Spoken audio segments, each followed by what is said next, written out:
Pemirsa Kompas TV yang insya Allah dirahmati Allah Subhanahu wa Ta'ala,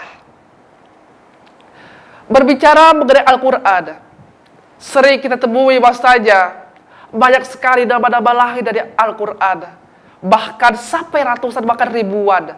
Tapi setidaknya di sini saya akan sedikit menyimpulkan. Yang pertama, Al-Quran, nama-nama lain Al-Quran yang Al-Kitab, yakni kitab atau buku. Dapat kita ketahui bahwasanya Al-Quran merupakan sebuah rujukan kita, sebuah kitab suci yang diturunkan oleh Allah Subhanahu wa Ta'ala kepada Nabi Muhammad sallallahu alaihi wasallam melalui perantaran malaikat Jibril. Alkitab ini maksudnya ialah ketika kita ingin mencarikan suatu kebenaran, rujukannya ialah Al-Quran. Rujukannya ialah Al-Quran inilah. Tidak ada dusta di dalam Al-Quran. Tidak ada celah untuk menjalah di dalam Al-Quran. Maka kita harus senantiasa menjadikan Al-Quran ini sebagai Alkitab, buku, rujukan pedoman kita untuk hidup di dunia ini. Itu yang pertama, Alkitab. Yang kedua, Asy-Syifa. Asy-Syifa ialah obat. Sudah kita jelaskan yang tadi. Asy-Syifa ialah obat penawar hati. Kita bayangkan ketika kita membaca Al-Quran yang tadinya di dalam hati kita ada sifat iri, dengki, sombong, dan lain sebagainya. Niscaya Allah akan menyembuhkan hal itu.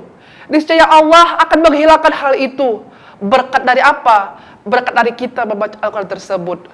Makanya disebutkan bahwasanya Al-Quran sebagai Asy-Syifa, obat penawar hati. Bukan hanya hati, akan tetapi fisik juga. Maka dari itu, ketika kita sedang terlanda sakit, baik rohani maupun jasmani kita, niscayalah perbanyak membaca Al-Quran. Insya Allah segala hal-hal tersebut akan sirna, segala hal tersebut akan hilang dari dalam diri kita. Itu yang kedua, Asy-Syifa. Yang ketiga, yakni Al-Quran sebagai Al-Furqan, yakni pembeda. Maksudnya apa?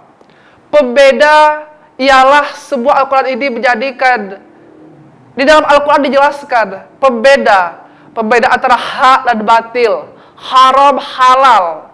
Bahkan di dalam Al-Quran dijelaskan banyak sekali penjelasan bahwasanya ada yang haram untuk dimakan, ada yang haram untuk dilakukan, ada juga yang halal ketika dilaksanakan akan mendapatkan pahala, ketika dilaksanakan akan mendapatkan kebaikan.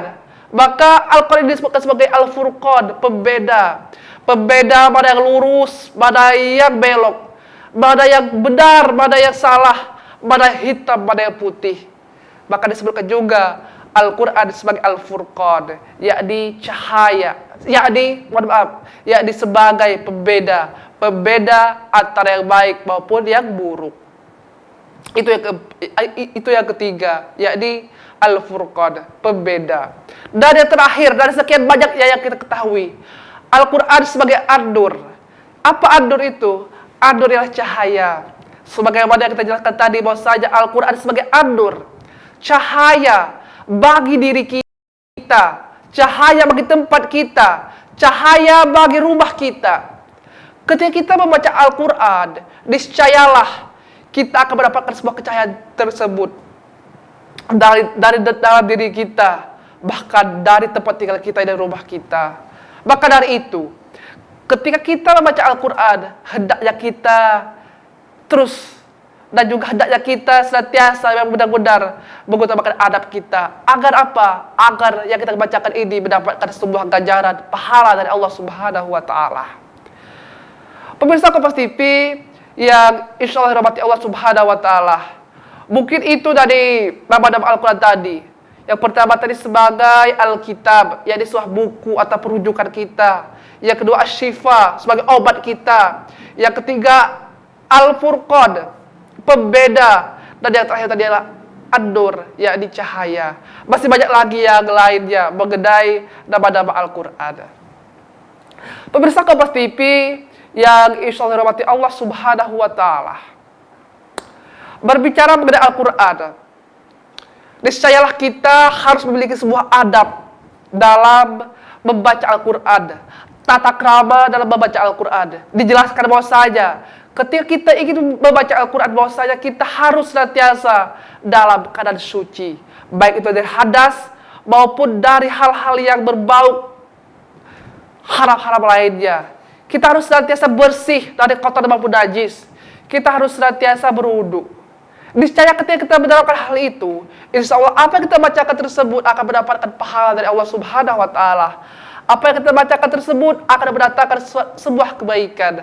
Bayangkan saja, ketika kita sudah menunaikan hal tersebut, sudah senantiasa melaksanakan step by step tersebut, insya Allah kita akan senantiasa diberikan keberkahan oleh Allah Subhanahu wa Ta'ala. Pemirsa Kompas TV yang insya Allah dirahmati Allah Subhanahu wa Ta'ala. Maka dari itu, mulai dari sekarang, marilah kita senantiasa untuk membaca serta mendengarkan Al-Quran ini. Zaman sekarang sudah canggih. Semisalnya kita lagi dalam perjalanan, tidak membawa mushaf, akan tetapi kita memiliki yang namanya gadget, handphone. Al-Quran sudah ada dalam bentuk digital. Maka dari itu, ada kemudahan bagi kita untuk senantiasa melaksanakan kewajiban kita untuk membaca Al-Quran tersebut. Dalam handphone saja, misalnya dalam perjalanan di mobil, kita bisa membaca Al-Quran. Misalnya kita lagi pergi keluar kota, lupa membawa mazhab Al-Quran, akan tetapi kita memiliki handphone untuk membacanya. Maka kita harus senantiasa memanfaatkan era-era digital tersebut dengan sebaik-baik mungkin, dengan hal-hal yang mendatangkan pahala dari Allah Subhanahu wa Ta'ala.